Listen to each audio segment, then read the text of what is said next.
Mother, kailan ang ano, lipat? Baka November, hindi ko alam. Sabi niya, November pa ang lipat nyo dito? November ko niya 11. Dating ni Sir, 11. Nasa barko pa si Sir, di ba? Ewan ko sa December pa pala yung lipat. Oo. Pero pwede kayong magdala-dala ng paunti-unting gamit.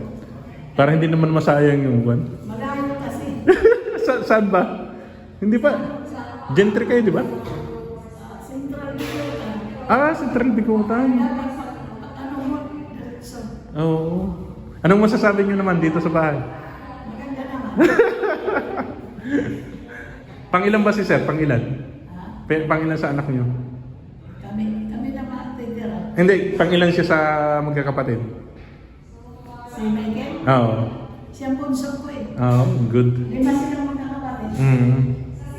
Nandun sa Tacloban na yung isa. Oo. Nasa City. Okay. Pero nakapili na kayong anong kwartong banyo?